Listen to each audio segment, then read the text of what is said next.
Oke, Assalamualaikum warahmatullahi wabarakatuh. Terima kasih teman-teman yang sudah hadir di pertemuan 8 dan 9 ini, di mana kita akan membahas terkait dengan lingkup UMKM. UMKM tentunya adalah menjadi peranan yang sangat vital dalam perekonomian Indonesia, sehingga kita perlu mengetahui secara lebih detail bagaimana kemudian UMKM di Indonesia saat ini.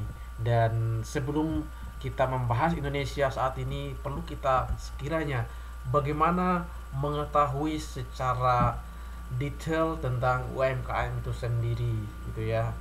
Kemudian sebelum kita mengkaji lebih jauh, alangkah lebih baiknya kita mengetahui landasan dulu bahwa UMKM itu menjadi sebuah amanat ya dari Undang-Undang Dasar 1945 dan Pancasila. UMKM sebagai wadah pembangunan perekonomian Indonesia karena peranan vitalnya dalam mewujudkan dunia kerja, memberikan kesempatan, menjaga stabilitas, kemudian mendorong pertumbuhan ekonomi Indonesia, dan sehingga bisa dikatakan UMKM adalah pengayom pilar dari sebuah perekonomian. Dalam hal ini adalah di negara Republik Indonesia. UMKM makanya perlu sekiranya didukung baik secara perangkat aturan, secara supra natural, ataupun secara real yang akan mampu membawa UMKM itu menjadi maju dan berkesinambungan. Oleh karena demikian, UMKM di Indonesia perlu sekiranya dilakukan sebuah hal-hal yang strategis yang perlu mendapatkan dukungan dari semua pihak. Oke, baik.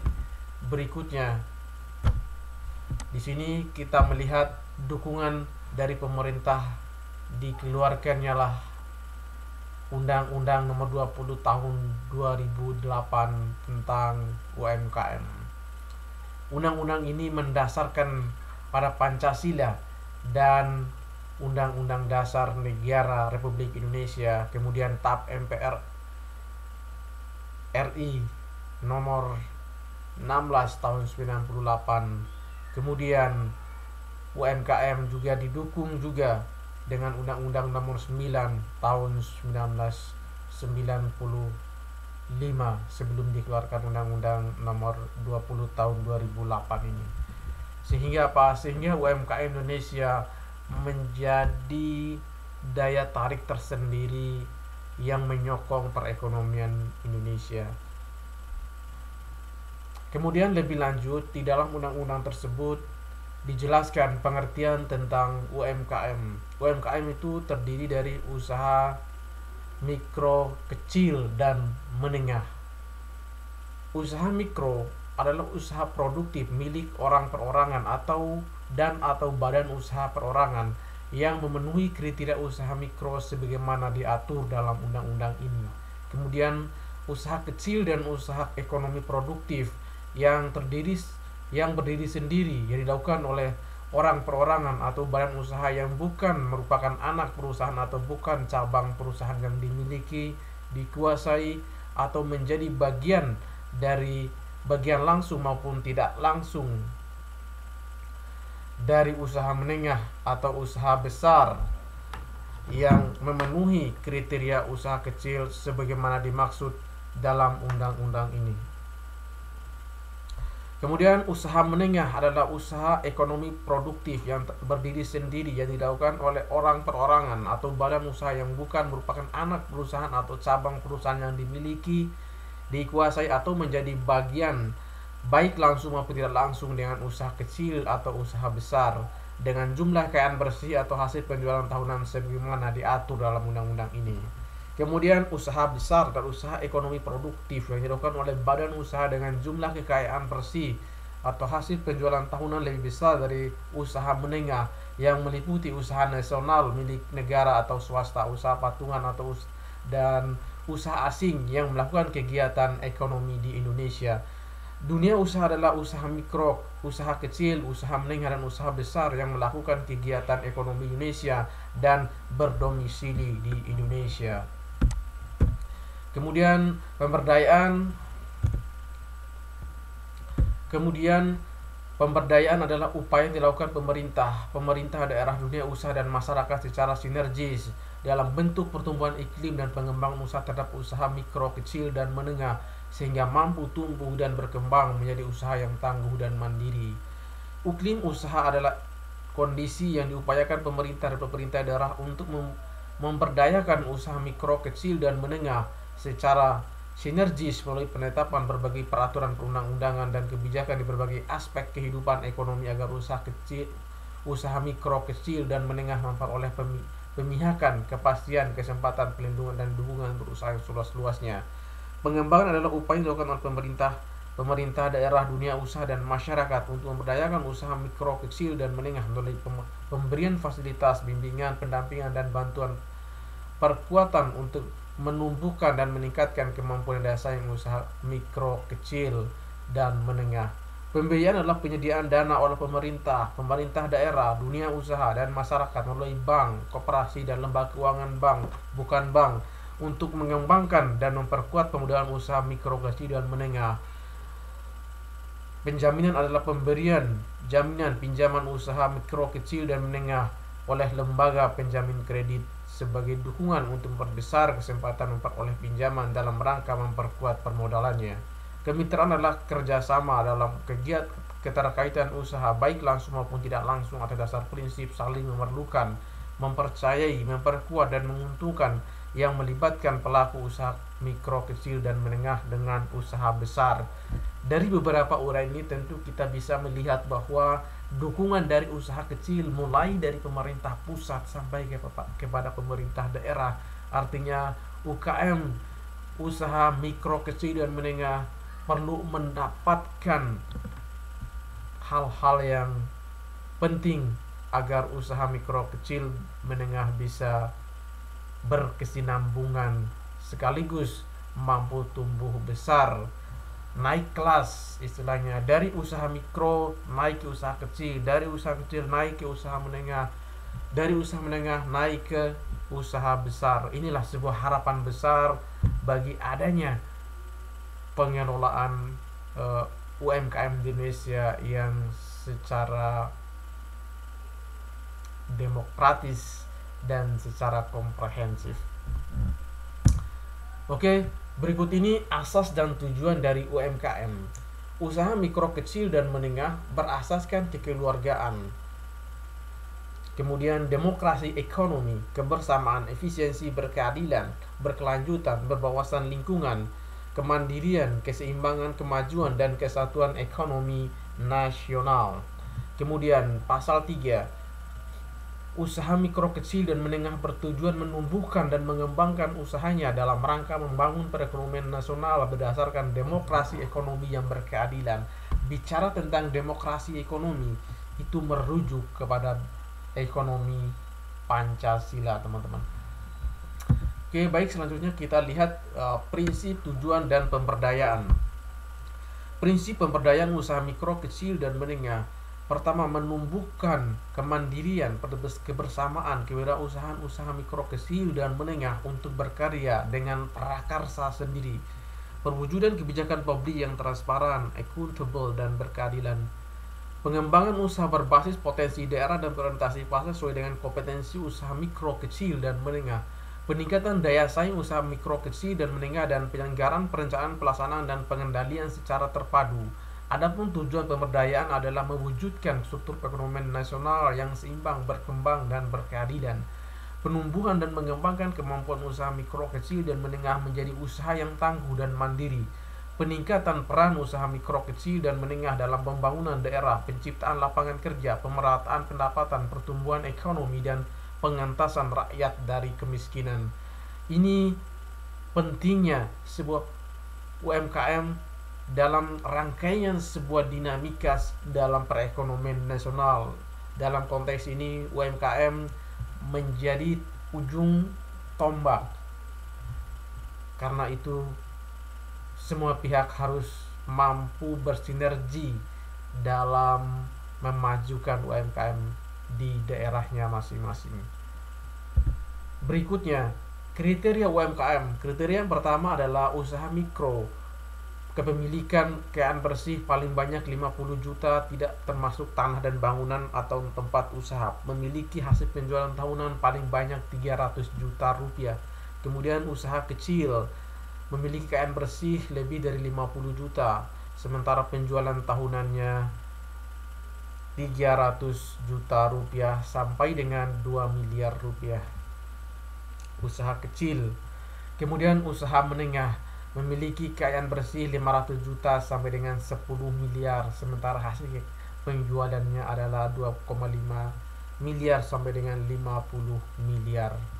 Nah, dari kriteria-kriteria UMKM ini tentu kadang kita temukan di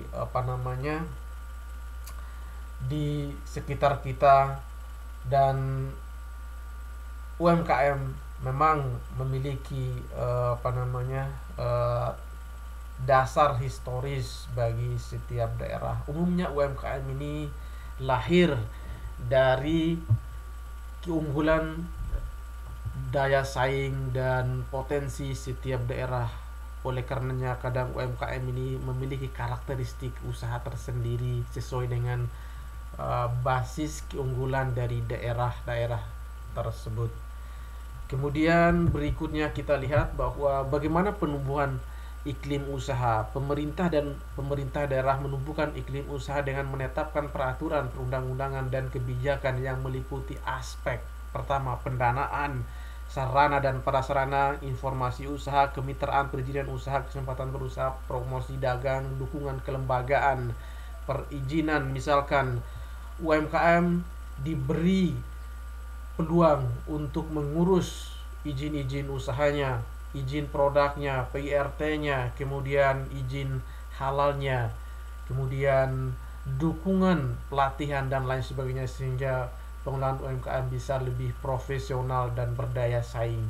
Kemudian aspek pendanaan sebagaimana dimaksud dalam pasal 7 ayat 1 huruf A ditujukan untuk memperluas sumber pendanaan dan memfasilitasi usaha mikro, kecil, dan menengah untuk dapat mengakses kredit perbankan dan lembaga keuangan bukan bank, memperbanyak lembaga pembiayaan dan memperluas jaringannya sehingga dapat diakses oleh usaha mikro, kecil, dan menengah, memberikan kemudahan dalam memperoleh pendanaan secara cepat, tepat, murah, dan tidak diskriminasi dalam pelayanan sesuai dengan ketentuan peraturan perundang-undangan yang berlaku, membantu para pelaku usaha mikro dan usaha kecil untuk mendapatkan pembiayaan dan jasa produk keuangan lainnya yang disediakan oleh perbankan dan lembaga keuangan bukan bank, baik yang menggunakan sistem konvensional maupun sistem syariah dengan jaminan yang disediakan oleh pemerintah. Ini menjadi penting sekali ketika dana itu disuntikan ke dunia usaha. Jadi dengan demikian, UMKM juga perlu mendapatkan akses pendanaan dari lembaga keuangan atau bank maupun non-bank. Sehingga apa? Sehingga dengan adanya pendanaan ini, akses pendanaan ini, maka UMKM bisa tumbuh besar. Ingat. Jadi teman-teman, hari ini berikutnya kita juga bahas terkait dengan aspek sarana dan prasarana sebagaimana dimaksud dalam pasal 7 ayat 1 huruf B, ditujukan untuk mengadakan prasarana umum yang dapat mendorong dan mengembangkan pertumbuhan usaha mikro kecil, kemudian memberikan keringanan tarif sarana tertentu bagi usaha kecil mikro. Misalkan didirikan sentra-sentra UMKM di tiap daerah gitu ya, di tiap desa, kecamatan, sehingga produk-produk yang dihasilkan UMKM itu bisa diakses oleh pasar. Jika dengan itu dilakukan dan produk bisa diserap oleh pasar dan akan berdampak positif bagi peningkatan aset, peningkatan penjualan, peningkatan kapasitas dari UMKM tersebut. Kemudian aspek informasi usaha sebagaimana dimaksud pada pasal 7 huruf C, membentuk dan mempermudah pemanfaatan bank data dan jaringan informasi bisnis, mengadakan dan menyebarluaskan informasi mengenai pasar, sumber pembiayaan, komoditas, penjaminan, desain dan teknologi, serta mutu gitu ya. Memberikan jaminan transparansi dan akses yang sama bagi semua pelaku usaha mikro, kecil, dan menengah atas segala informasi usaha. Artinya apa? Artinya di sini bahwa informasi harus bisa diakses oleh UMKM untuk dapat meningkatkan kapasitasnya. Misalkan UMKM mampu mengakses harga-harga yang menjadi dasar atau tolok ukur dia untuk menjual sebuah produknya atau suatu produk yang dihasilkannya, sehingga produk dan harga yang ditetapkan oleh UMKM tersebut bisa bersaing dengan produk yang dihasilkan oleh usaha yang berskala besar. Kemudian berikutnya kita lihat bahwa aspek kemitraan sebenarnya dimaksud pada pasal 7, bahwa mewujudkan kemitraan antar usaha mikro, kecil, dan menengah. Kemudian wujudkan kemitraan antar usaha mikro, kecil, dan menengah dan usaha besar, mendorong terjadinya hubungan yang saling menguntungkan dalam pelaksanaan transaksi usaha antar usaha mikro, kecil, dan menengah. Mendorong terjadinya hubungan yang saling menguntungkan dalam pelaksanaan transaksi usaha dan antar usaha mikro, kecil, dan menengah dan usaha besar.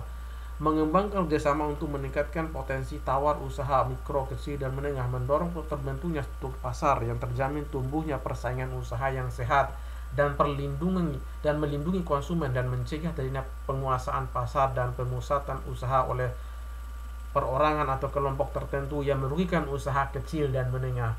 Artinya di sini diatur tidak bisa dimonopoli oleh sebuah lembaga atau usaha tertentu.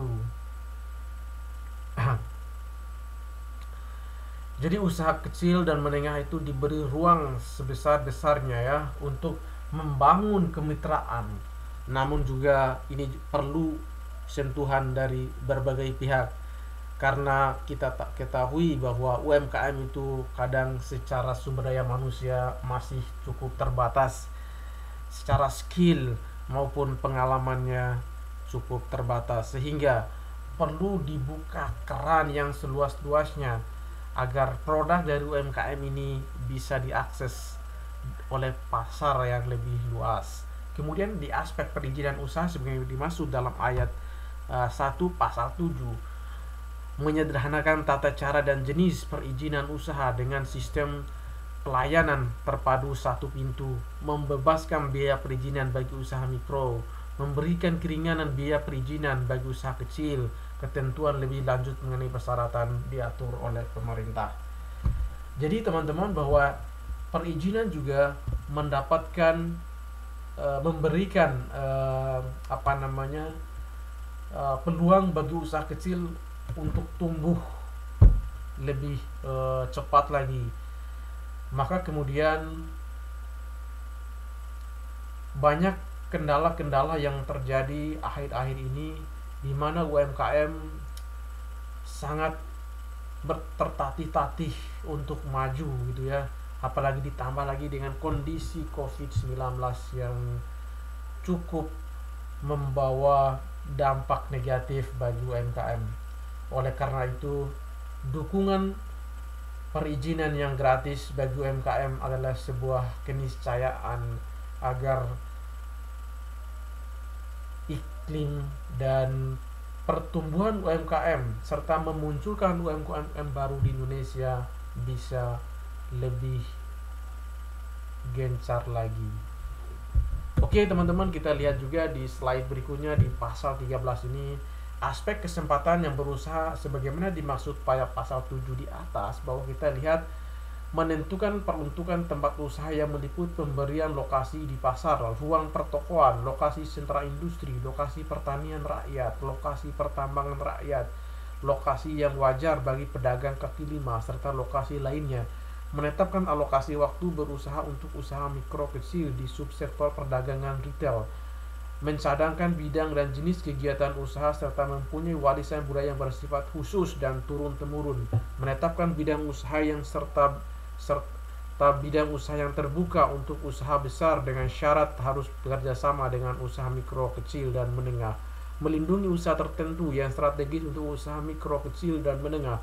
Mengutamakan penggunaan produk yang dihasilkan oleh usaha mikro kecil melalui pengadaan secara langsung. Memprioritaskan pengadaan barang dan jasa dan pemborongan kerja pemerintah dan pemerintah daerah. Memberikan bantuan konsultasi hukum dan pembelaan. Jadi di aturan ini sebetulnya sudah jelas sekali bahwa usaha kecil itu mendapatkan dukungan baik dari sisi penyediaan tempat ketika UMKM itu mempunyai produk yang dihasilkannya dan bagaimana produk itu dipasarkan, dan bagaimana juga mereka diberi perlindungan secara hukum dan diberi pembelaan. Ini luar biasa sekali teman-teman. Seharusnya UMKM Indonesia itu sudah banyak yang naik kelas.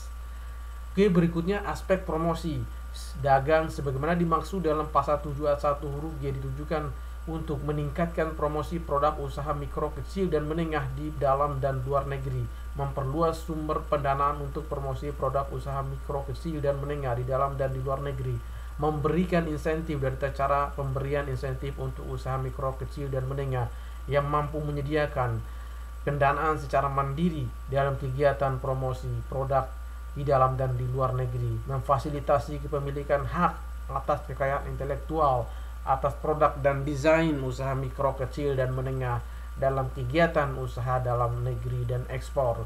Ini penting dan sudah pernah saya ikuti forum ekspor Indonesia. Di dalam forum itu bahwa terdapat beberapa UMKM tersebar di Indonesia.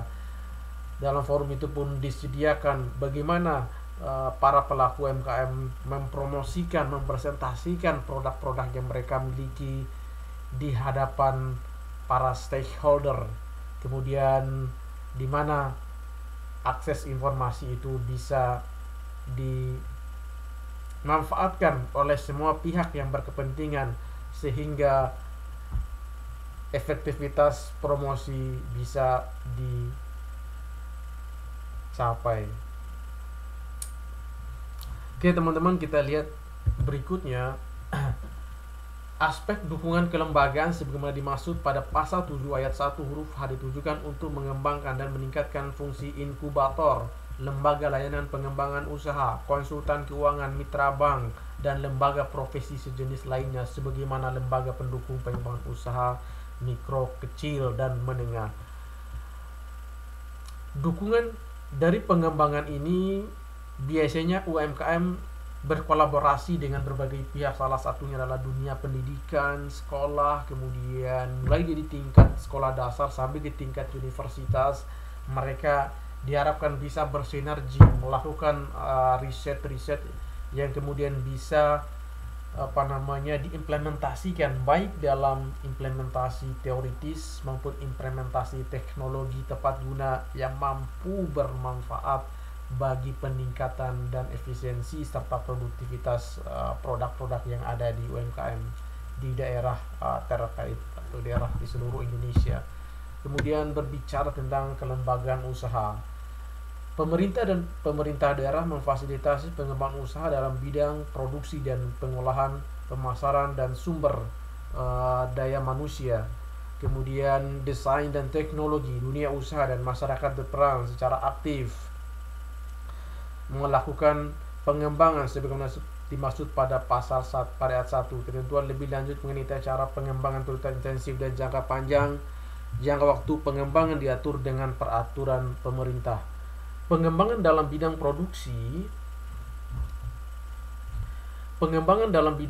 dan pengolahan sebagaimana dimaksud pada pasal 16 ayat 1 huruf A dilakukan dengan cara meningkatkan teknik produksi dan pengolahan serta kemampuan manajemen bagi usaha mikro, kecil, dan menengah, memberikan kemudahan dalam pengadaan sarana produksi dan pengolahan bahan baku, bahan penolong, dan kemasan bagi produk usaha mikro, kecil, dan menengah, mendorong penerapan standarisasi dalam proses produksi dan pengolahan, dan meningkatkan kemampuan rancang bangun dan perekayasaan bagi usaha menengah. Di poin pasal 16 ini tentu sangat sulit kita temukan karena kadang UMKM bergerak secara mandiri gitu ya dalam membeli kemasannya, bagaimana kemudian mereka meriset pasarnya, kemudian bagaimana kemudian mereka belajar tentang manajemen usahanya secara turun-temurun.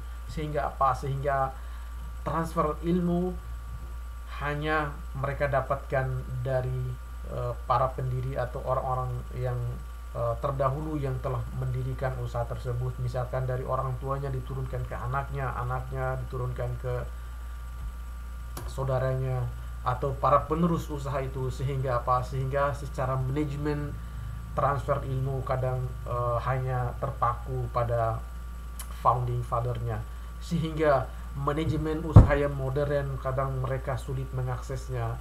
Hal inilah perlu dilakukan sebuah langkah-langkah strategis, seperti banyak sekali akhir-akhir ini ada wadah-wadah yang menaungi dan melatih terkait dengan manajemen usaha, misalkan di kampus-kampus besar di Indonesia, termasuk di Universitas Teknologi Sumbawa juga. Kemudian ada lembaga-lembaga LSM, lembaga swadaya masyarakat, yang bergerak, yang terteguh hati untuk melatih UMKM itu, baik secara skill maupun soft skillnya. Sehingga apa? Sehingga dengan bekal itu UMKM Indonesia bisa lebih bersinergi dengan dunia usaha yang lebih besar tentunya. Oke, berikutnya kita bicara tentang pengembangan dalam bidang sumber daya manusia sebagaimana dimaksud dalam pasal 16 huruf C ayat 1 ya, dilakukan dengan cara memasyarakat dan membudidayakan kewirausahaan. Memasyarakatkan dan membudayakan kewirausahaan. Ini perlu peran yang strategis di sini. Kemudian meningkatkan keterampilan teknis dan manajerial. Kemudian membentuk dan mengembangkan lembaga pendidikan dan pelatihan untuk melakukan pendidikan, pelatihan, penyuluhan, motivasi dan kreativitas bisnis, penciptaan wirausaha baru. Pasal 20, pengembangan dalam bidang desain dan teknologi sebagaimana dimaksud pada pasal 16 huruf D dilakukan dengan A. Meningkatkan kemampuan di bidang desain dan teknologi sama pengendalian mutu, meningkatkan kerjasama dan alih teknologi, meningkatkan kemampuan usaha kecil dan menengah di bidang penelitian untuk mengembangkan desain dan teknologi baru, memberikan insentif kepada usaha mikro kecil dan menengah dan yang mengembangkan teknologi yang melestarikan lingkungan hidup, mendorong usaha mikro kecil dan menengah untuk peroleh sertifikat hak atas kekayaan intelektualnya. Sebetulnya ini menjadi sebuah tantangan yang besar dalam dunia usaha, di mana tantangannya adalah kadang UMKM dengan SDM yang terbatas kadang dikelola oleh satu atau dua orang. Hal ini mereka harus punya banyak keterampilan, baik dari sisi mindset terhadap pasar, mindset terhadap teknologinya, mindset terhadap desain produk, mindset terhadap pengelolaan database pasar, sehingga dari pengelolaan itu dan dari mindset itu mereka bisa mampu menjalankan usahanya secara kompetitif dan efisien. Kemudian berikutnya, pembiayaan dan penjaminan. Pemerintah dan pemerintah daerah menyediakan pembiayaan bagi usaha mikro dan kecil. Badan usaha milik negara dapat menyediakan pembiayaan dari penyisihan bagian laba tahunan yang dialokasikan kepada usaha mikro dan kecil dalam bentuk pemberian pinjaman, penjaminan hibah, dan pembiayaan lainnya. Usaha besar nasional dan asing dapat menyediakan pembiayaan yang dialokasikan kepada usaha mikro dan kecil dalam membentuk pemberian pinjaman, penjaminan hibah, dan pembiayaan lainnya. Pemerintah daerah dan dunia usaha dapat memberikan hibah, mengusahakan bantuan luar negeri, dan mengusahakan sumber pembiayaan lain yang sah serta tidak mengikat untuk usaha mikro dan kecil.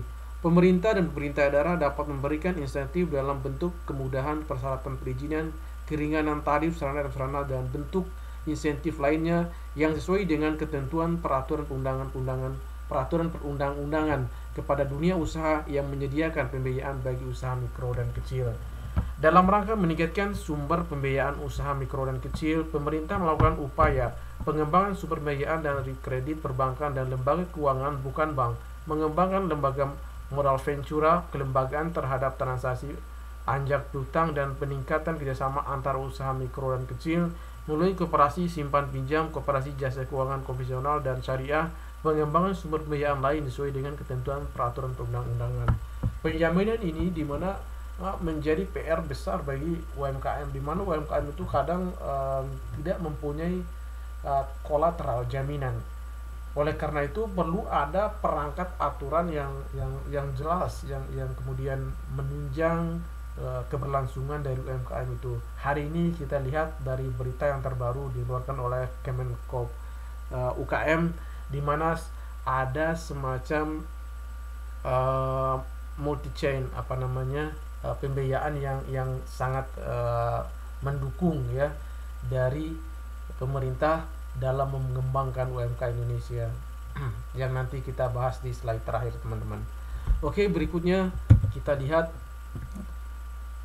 di pasal 23 ini, untuk meningkatkan akses usaha mikro dan kecil terhadap sumber pembiayaan seperti pasal 22, pemerintah dan daerah menumbuhkan, mengembangkan dan memperluas jaringan lembaga keuangan bukan bank, menumbuhkan dan mengembangkan dan memperluas jangkauan lembaga penjamin kredit, memberikan kemudahan dan fasilitas dalam memenuhi persyaratan untuk memperoleh pembiayaan. Dunia usaha dan masyarakat berperan serta secara aktif meningkatkan akses usaha mikro dan kecil terhadap pinjaman atau kredit sebagaimana dimaksud pada ayat 1, dengan cara meningkatkan kemampuan penyusunan studi kelayakan usaha, meningkatkan pengetahuan tentang prosedur pengajuan kredit atau pinjaman, meningkatkan pemahaman dan keterampilan teknis serta manajerial usaha. Jadi usaha kecil mikro saat ini memang punya masalah secara manajerial maupun pemahaman mereka terhadap keterampilan apa yang harus mereka miliki di era teknologi informasi saat ini. Dengan demikian kita mestinya berperan dalam meningkatkan dan memberikan pengarahan serta melatih keterampilan mereka dalam bidang teknologi informasi itu. Dan juga banyak juga kisah-kisah dari UMKM yang telah dengan cepat tumbuh, yang mereka memanfaatkan teknologi informasi sehingga mereka mampu mengakses pendanaan dengan cepat dan tumbuh lebih cepat dari UMKM yang berkembang secara konvensional. Berikutnya bahwa kita berbicara tentang pembiayaan dan penjaminan usaha menengah.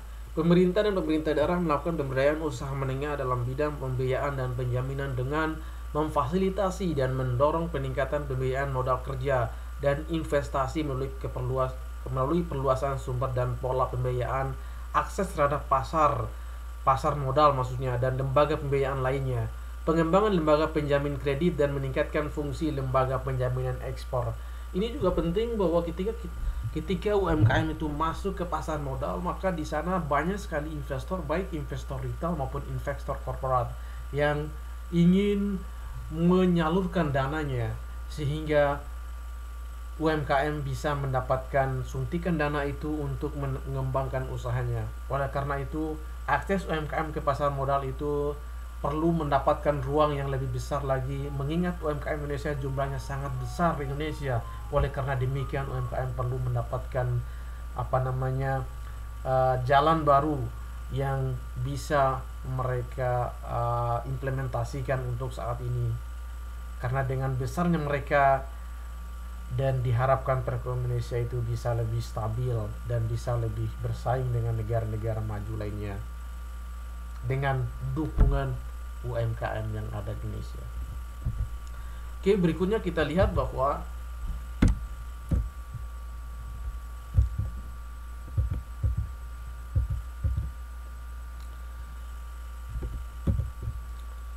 kemitraan pasal 25, pemerintah daerah, dunia usaha, dan masyarakat memfasilitasi, mendukung, dan menstimulasi kegiatan kemitraan yang saling membutuhkan, mempercayai, memperkuat, dan menguntungkan kemitraan antar usaha mikro, kecil, dan menengah, dan kemitraan antara badan antara usaha mikro, kecil, dan menengah dengan usaha besar mencakup proses alih keterampilan di bidang produksi dan pengolahan, pemasaran, permodalan, sumber daya manusia, dan teknologi.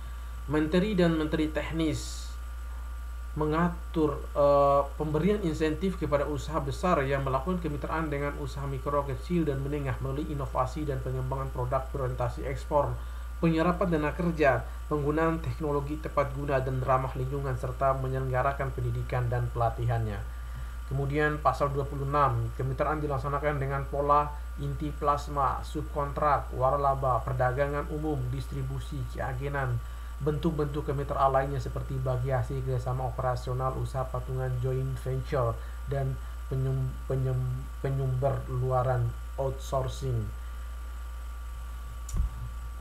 Ini menarik bahwa di pasal 26 ini beberapa yang sudah dilakukan yang pernah Bapak lihat itu, contohnya di kelapa sawit inti plasma, di mana di sana perusahaan besar bermitra dengan usaha-usaha kecil yang bergerak di perkebunan kelapa sawit.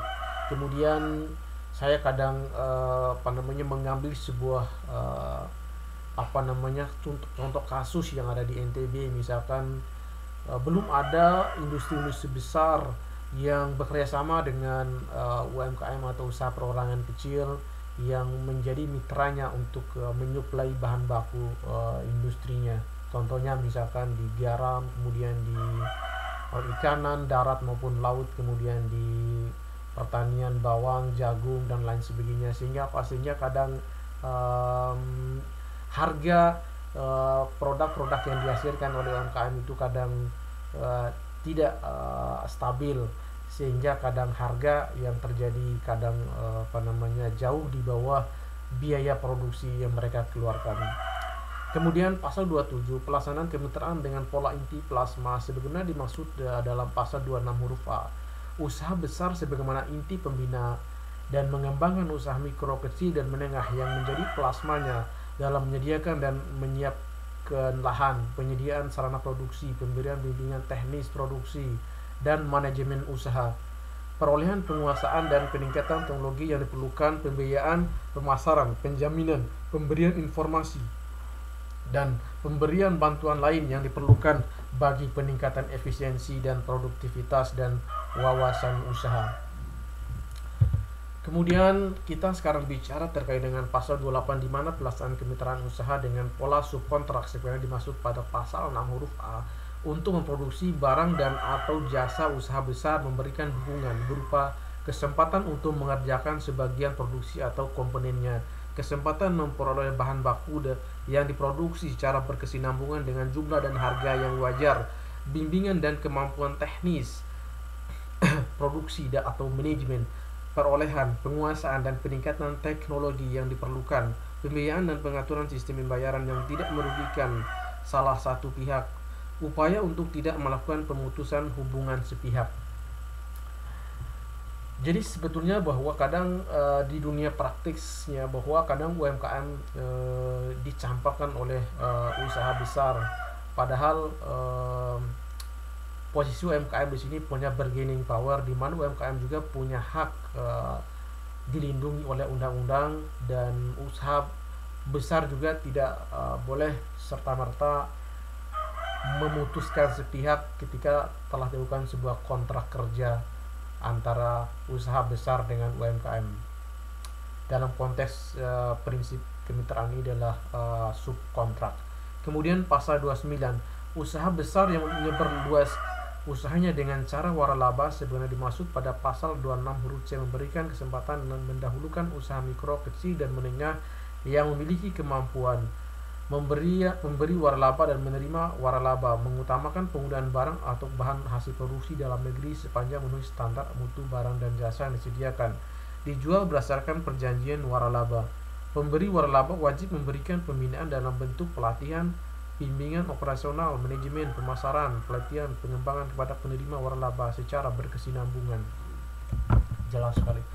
Kemudian berikutnya pasal 30, pelaksanaan kemitraan dengan pola perdagangan umum sebenarnya dimaksud dengan pasal 26 huruf D dapat dilakukan dalam bentuk kerjasama pemasaran, menyediakan lokasi usaha, penerimaan pasokan dari usaha mikro, kecil, dan menengah oleh usaha besar yang dilakukan secara terbuka.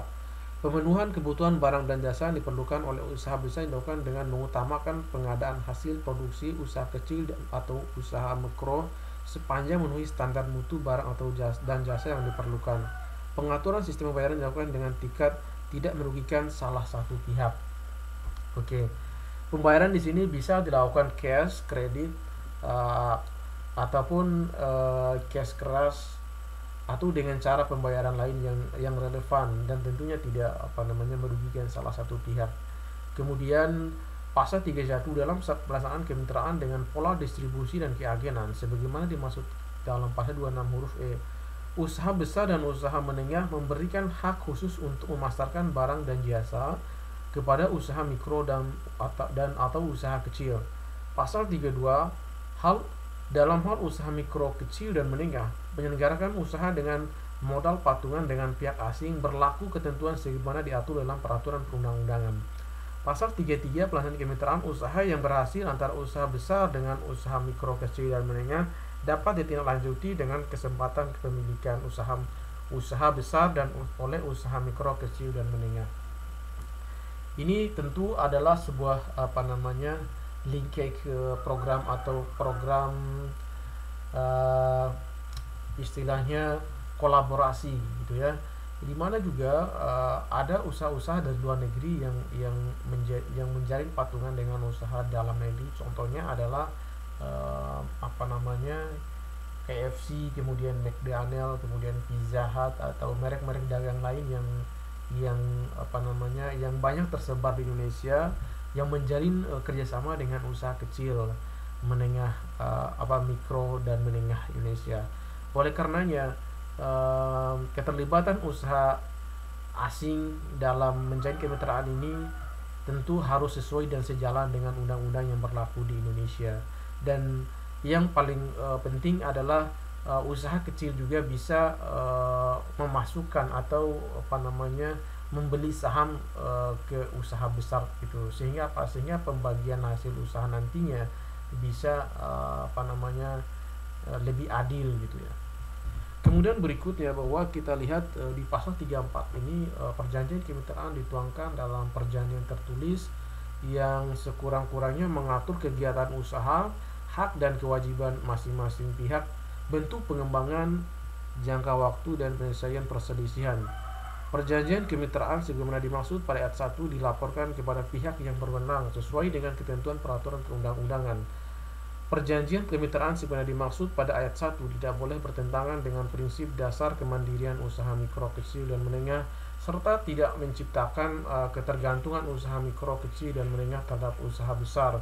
Untuk memantau pelaksanaan kemitraan sebagaimana dimaksud pada ayat 1 dan 2, Menteri dapat membentuk lembaga koordinasi kemitraan usaha nasional dan daerah. Pasal 35 ayat 1, usaha besar dilarang memiliki dan atau menguasai usaha mikro, kecil dan atau menengah sebagai mitra usahanya dalam melaksanakan hubungan kemitraan sebagaimana dimaksud dalam pasal 26. 2. Usaha menengah dilarang memiliki dan atau menguasai usaha mikro dan usaha kecil mitra usahanya. Kemudian pasal 36 dalam melaksanakan kemitraan sebagaimana dimaksud pada pasal 26, para pihak mempunyai kedudukan hukum yang setara dan terhadap mereka berlaku hukum di Indonesia. Pelaksanaan kemitraan diawasi secara tertib dan teratur oleh lembaga yang terbentuk dan bertugas untuk mengawasi persaingan usaha sebagaimana diatur dalam peraturan perundang-undangan. Nah, dari poin-poin ini kita bisa melihat bahwa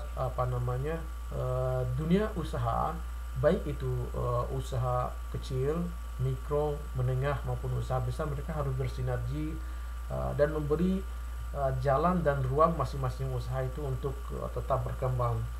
Jadi tidak ada kemudian usaha besar yang menghabisi usaha kecil, karena dalam undang-undang ini sudah diajarkan bahwa prinsip dalam perekonomian adalah berasaskan demokrasi ekonomi atau berprinsip ekonomi Pancasila. Oleh karena demikian hak dan kewajiban untuk UMKM di Indonesia ini, mereka juga diberi ruang untuk naik kelas, sehingga diharapkan para dunia usaha itu saling saling menjalankan prinsip kekeluargaan, dan mereka tentunya adalah berperan juga dalam menyanggah atau ujung tonggak atau fondasi dari suatu perekonomian Indonesia.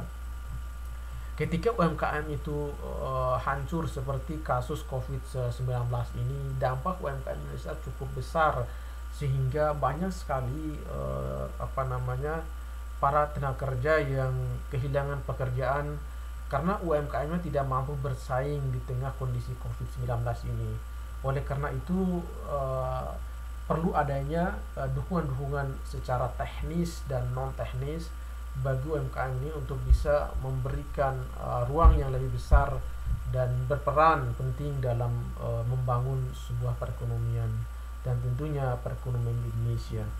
Oke, berikutnya kita lihat bahwa koordinasi dan pengendalian pemberdayaan usaha mikro, kecil, dan menengah. Pasal 38, Menteri melaksanakan koordinasi dan pengendalian pemberdayaan usaha mikro, kecil, dan menengah. Koordinasi dan pengendalian pemberdayaan usaha mikro, kecil, dan menengah sebagaimana dimaksud pada ayat 1 dilaksanakan secara nasional dan daerah yang meliputi penyusunan dan pengintegrasian kebijakan dan program, pelaksanaan pemantauan, evaluasi, serta pengendalian umum terhadap pelaksanaan pemberdayaan usaha mikro, kecil, dan menengah, termasuk menyelenggarakan kemitraan usaha dan pembiayaan usaha mikro, kecil, dan menengah. Ketentuan lebih lanjut mengenai penyelenggaraan, koordinasi, dan pengendalian pemberdayaan usaha mikro, kecil, dan menengah diatur dalam peraturan daerah.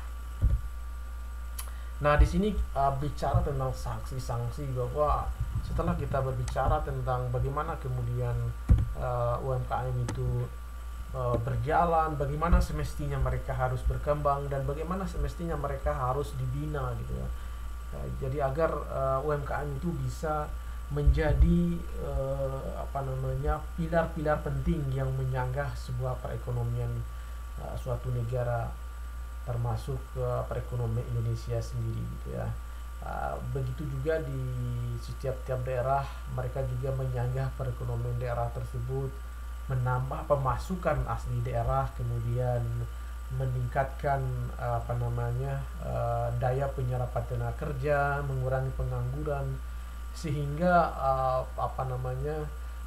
bargaining power dari sebuah daerah itu bisa dijadikan tolok ukur di mana UMKM itu ada di sana gitu ya, dalam memberikan dampak secara ekonomi. Kemudian sanksi administratif dan ketentuan pidana. Sanksi administrasi pasal 39 ayat 1, usaha besar yang melanggar ketentuan pasal 35 ayat 1 dikenakan sanksi administrasi berupa pencabutan izin usaha dan atau denda paling banyak 10 miliar oleh instansi yang berwenang. Usaha menengah yang melanggar ketentuan pasal 35 ayat 2 dikenakan sanksi administratif berupa pencabutan izin usaha dan denda paling banyak 5 miliar. Ketentuan lebih lanjut mengenai cara pemberian sanksi administrasi yang nanti masuk pada ayat 1 dan 2 diatur dengan peraturan pemerintah. Kemudian ketentuan pidana pasal 40, setiap orang yang menguntungkan diri sendiri atau orang lain dengan mengaku atau memakai nama usaha mikro, kecil, dan menengah sehingga mendapatkan kemudahan untuk memperoleh dana tempat usaha, bidang dan kegiatan usaha atau pengadaan barang dan jasa untuk pemerintah yang diperuntukkan bagi usaha mikro, kecil, dan menengah dipidana dengan pidana penjara paling lama 5 tahun dan pidana denda paling banyak 10 miliar. Nah, ini serius sekali bahwa jangan main-main dengan peraturan yang berlaku ini. Jika Anda sekali saja melakukan kecurangan, maka sanksi administrasi maupun ketentuan pidana ini akan menghukum Anda. Kemudian berikutnya,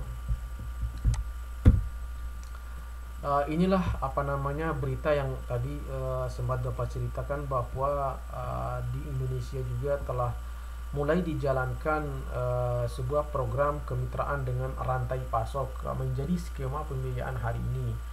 Ini sebuah pola yang bagus yang perlu kita dukung.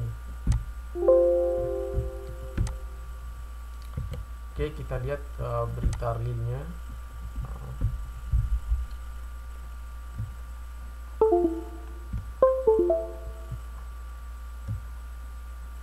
Nah, ini dukungan akses pembiayaan perbankan terhadap UMKM semakin didorong dengan penerbitan ketentuan Bank Indonesia, di mana pendekatan kredit atau pembiayaan secara rantai pasok dapat menjadi salah satu skema pembiayaan UMKM.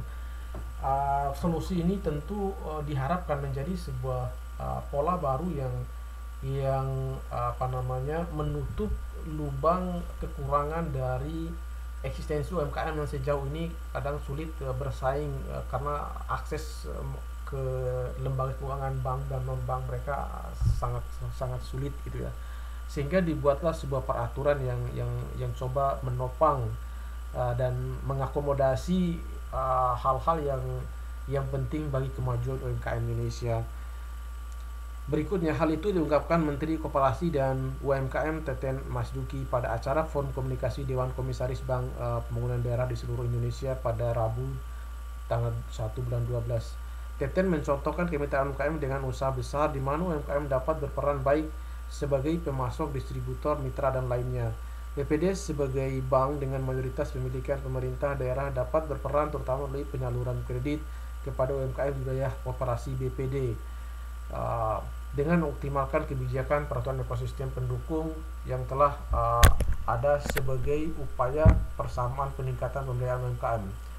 Namun Teten mengakui kemitraan sebagai salah satu pendekatan UMKM Indonesia terhubung dengan rantai pasok masih relatif rendah, sekitar 93% Indonesia belum menjalin kemitraan. Ini juga menjadi sebuah tantangan di mana UMKM itu apakah SDM-nya siap menjalin kemitraan. Karena berbicara tentang kemitraan ini butuh yang namanya intellectual capital, modal manusia, modal sosial, dan modal struktural yang dimiliki UMKM itu apakah siap menghadapi pola-pola kemitraan seperti ini. Atau pertanyaan sebaliknya, apakah semua UMKM Indonesia ini punya modal intelektual yang sama, yang kompetitif, sehingga mereka perlu lebih gencar lagi menjalin kemitraan dengan usaha yang lebih besar. Dalam konteks ini agak terhubung dengan rantai pasok gitu. Kemudian berikutnya, Teten menyebutkan beberapa inisiatif atau contoh untuk mendorong kemitraan adalah program piloting Kemenkop UKM dengan Kementerian BUMN, Kementerian Perindustrian melalui matchmaking UMKM dengan 6 BUMN. Nah, menarik sekali. Kemudian mengalokasikan produk UMKM pada bela pengadaan LKPP dan e-katalog padi atau platform digital untuk mempertemukan UMKM dengan BUMN dalam rangka menjalin peluang UMKM mendapatkan transaksi dan memperoleh pembiayaan, serta alokasi median area publik untuk UMK bersama PT Angkasa Pura, PT Kereta Api Indonesia, PT ASDP Indonesia Ferry, dan PT Pelindo. Teten menambahkan juga pembiayaan perbankan kepada UMKM menunjukkan perkembangan positif per Oktober tahun 2021, tumbuh 2,97% year on year, walaupun pangsa relatif stabil pada kisaran 19% dari total kredit perbankan per Oktober sebesar 19,74%. Namun Teten lanjutnya penyaluran kredit BPD secara keseluruhan didominasi untuk kredit konsumsi 70%, sedangkan kredit modal kerja sebesar 18% dan kredit investasi sebesar 12% per Agustus tahun 2021.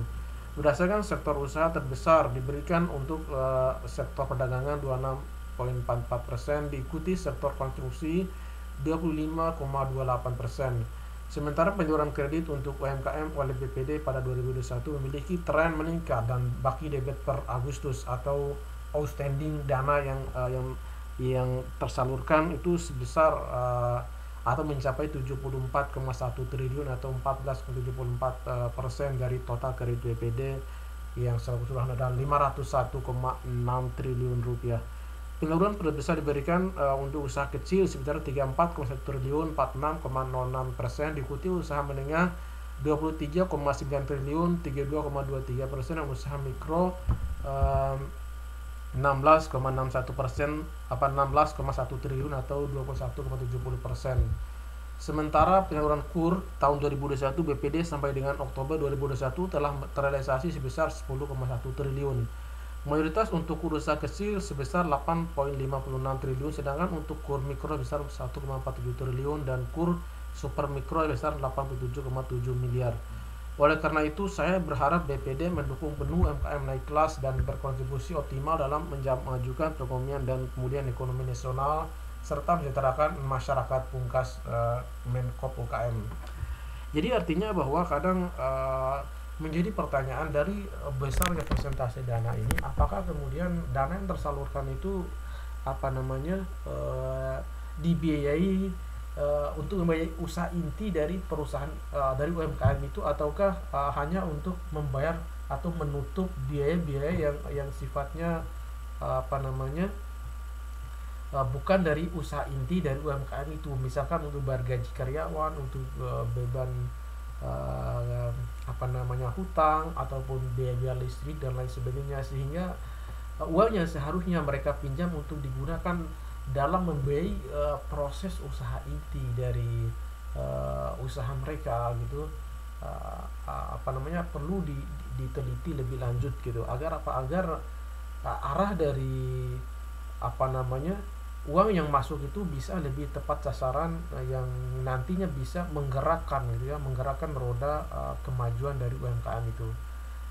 Sebaliknya, ketika uang itu apa namanya pembiayaan yang sangat banyak ini tidak diputar dalam bentuk usaha inti UMKM, maka dampak yang lebih jauh bagi peningkatan UMKM itu akan sangat sulit dirasakan, karena uang yang masuk ya hanya untuk membiayai belanja rutin yang bersifat tidak mendukung sama sekali atau bahkan sedikit bersinggungan bagi kemajuan dari UMKM itu sendiri. Harapan di sini bahwa seharusnya kontrol terhadap pembiayaan itu harus sampai kepada bagaimana uang itu digunakan oleh UMKM itu, dan bagaimana output akhir dari uang yang mereka pinjam itu gitu. Bagaimana dampaknya bagi UMKM itu, bukan hanya mereka mendapatkan porsi dana yang dalam jumlah tertentu, tapi bagaimana dana itu bisa mereka putar dalam kegiatan-kegiatan yang produktif, sehingga sehingga usaha ini langsung mengarah kepada core bisnis dari UMKM itu sendiri. Nah, maka dengan demikian bisa diprediksi bahwa dalam beberapa periode tertentu UMKM ini bisa menjadi UKM yang naik kelas. Oke, mungkin demikian yang menjadi kajian kita pada hari ini. Lebih dan kurang mohon maaf. Billahi taufiq hidayah. Assalamualaikum warahmatullahi wabarakatuh.